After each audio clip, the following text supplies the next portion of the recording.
Nutcrackers are back in It's stock. not even Christmas. And Nutcracker sounds a bit funky, doesn't it? But they actually renamed it because Japanese is even funkier. How do you pronounce it in Japanese? Nut rocker.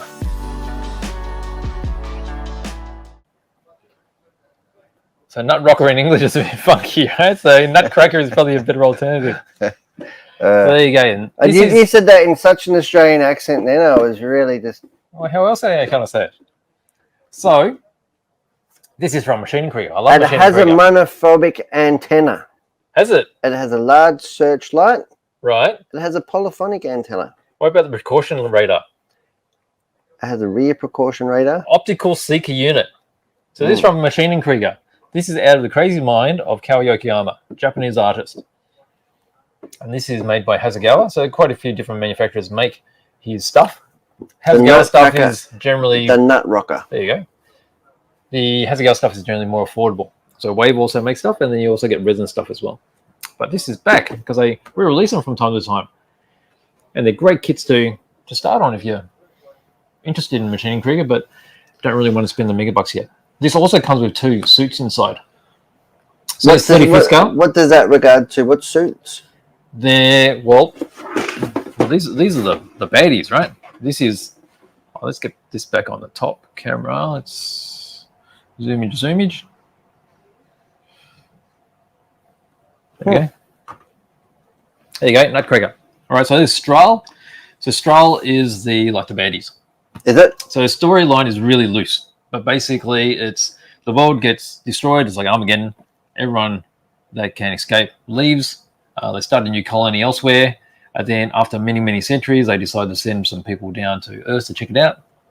Earth is livable, so they start living. And then they decide, we're going to rebel. And so those people are known as the rebels. And then you've got the Strahl who come down to try to take back power. So they've got different vehicles on each side.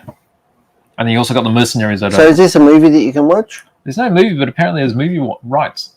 Oh. So someone did make a live action movie, which you can find on YouTube, which is pretty rough. Why is it anime at the moment? There's no anime either. Oh. It's just artwork from Kow Yokoyama. So there's a whole storyline behind the artwork with no context. That's right. So the original idea was there were 3 people involved, I think, Kow Yokoyama being one of them. And it was made for Hobby Japan magazine, which is still going. And the magazine comes out every 2 months. And with each magazine, there was a new installment, which is basically kit bashing. So they just design something out of old kits and make a story around that. So that's how it was really loose. But it's got very much a World War II German aesthetic. And they use sort of old bits with sort of a new hover style technology. So it's a bit cyberpunkish, steampunkish, diesel punkish. It's a mix of an alternate world. Diesel punk? Yeah, it's like engine-powered diesel in the future. The future you wouldn't imagine using diesel. That's another thing for me to Google. There you go. So that's how they get that sort of aesthetic. You're going to Google it now? Diesel punk. Punk. But you can see you've got your splinter pattern here. Is it P-U-N-K? Yeah. Yeah. The F silent. Yeah. You write down a note and you keep it in your pocket. And then, splinter pattern camouflage. But the what? Splinter pattern. Okay. Look how big it is. Jeez. It's like a whopper. It's like a hat. It's like a Roomba. You could put it on a Roomba. Imagine that on a Roomba. You should bash a Roomba. And the cat sitting on top of it driving around. You've seen that as well. How cool. You've seen that as well. Cats love Roombas. You should kit bash a Roomba. Imagine that. No, it's been done. The people that are into this have done that. So this is meant to be your hovering, propulsion units, I guess.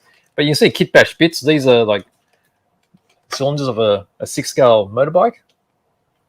So that's what they did. They pulled apart bits and just stuck them on. And that's what they do for Star Wars and things too. All right, so there's your main bit there. Here's your suits. So you got a Gustav suit there. So there's 2 of them. So it's pretty good value. What suits? Is that the robot? Yeah, the armored suits. The picture in here. These fellows. There's a picture over here. Yeah, here they are. Oh, crikey, this is a good value suit. So it gets them too. They're here. Yeah. So if you bought this kit, so you can buy the suit separate. So you've got Gustav and Melusine. Melusine? Yeah. They're cool, yeah? They are cool. I do like the suits. And then you've got some other random bits there. You got the turret here. And because it's in 35th scale, I've seen quite a few really nice dioramas where you just use 35th scale German figures and add to it. So it's still got that sort of World War II aesthetic, Why which does looks it have fine. to be German? Well, it's got that Germanesque feel about it. Even the characters, which his design, do look sort of Germanesque. But there's a really nice one where someone's opened up a panel and they've got the two Germans that would normally be used on a tank looking inside it like mechanics working away. That's cool. So there you go. So these are back in stock. So you get the thing, you get the Nutcracker, and you get 2 robots. Yep. Where were they? Were they here? On the inside of the box. Oh, inside the box. You put the lid on now. Oh, okay. But yeah.